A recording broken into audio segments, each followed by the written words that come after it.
Atos, capítulo 17, de 16 até o 34. Estou gravando na sequência aqui dessa meditação. E fala que Paulo anuncia as boas novas em Atenas. E é legal ver que é uma continuação do trecho anterior em Bereia, porque no final ele fala: os que acompanharam Paulo o levaram até Atenas e depois voltaram a Bereia com instruções para Silas e Timóteo e iriam ao encontro dele o mais depressa possível. Então estamos numa ordem cronológica aqui, né? Os caras estavam na prisão, Tessalônica, Bereia, agora Atenas, né? Tem até um mapinha, algumas bíblias tem um mapinha de qual foi o trajeto, né, que Paulo fez. E, basicamente aqui Paulo ele veio para pregar, né, para o povo de Atenas, porque ele fala aqui, ó, ficou muito indignado ao ver ídolos por toda a cidade, né?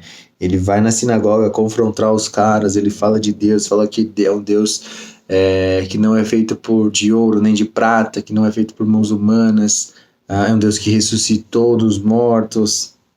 E depois de toda a mensagem ser pregada, ser falada, né?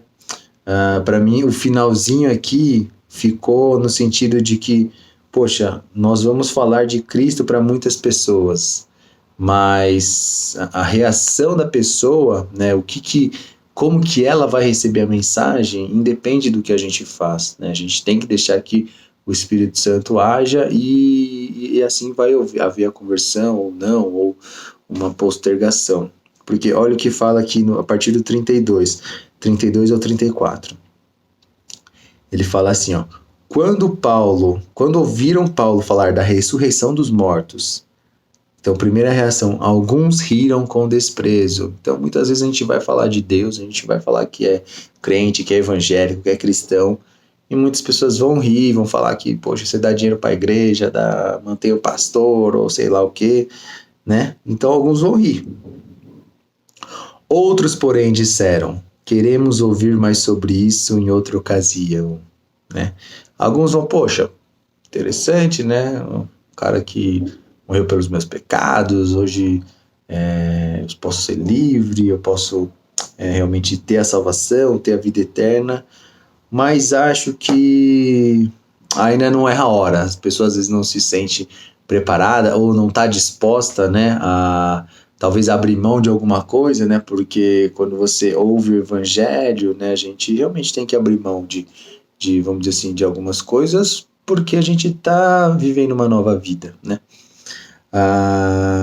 E às vezes essa pessoa vai falar: poxa, legal, gostei, mas vou deixar para depois. E olha só, e outras pessoas falam assim: então Paulo se retirou do conselho. E aí fala no 34: mas alguns se juntaram a ele e creram, né? Então, quando a gente falar de Cristo, alguns vão rir, vão dar risada, vão desprezar. Outros vão se interessar, mas vão querer deixar talvez para mais tarde, ou, né, talvez seja tarde demais. E outros vão se interessar, vão se juntar a gente e vão crer junto da gente, né? Vão crer conosco.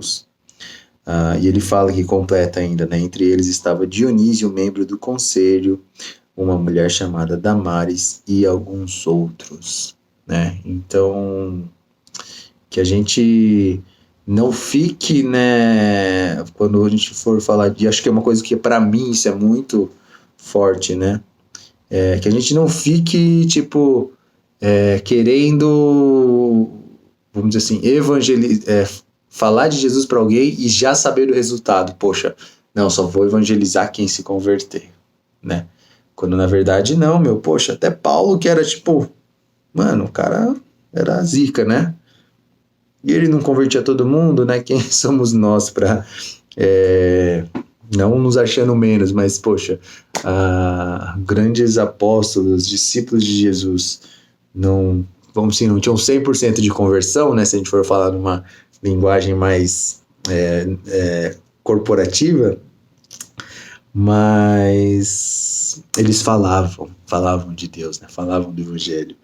E quando eles falavam, alguns criam, e alguns se juntavam a eles e eram salvos, né? E tinha festa no céu e as pessoas eram transformadas, né? Então que a gente possa ter essa noção de que não somos nós que convertemos as pessoas, mas é o Espírito Santo, é Deus, é Jesus que vai fazer essa obra através das nossas vidas, tá bom? E é um privilégio a gente poder fazer parte disso.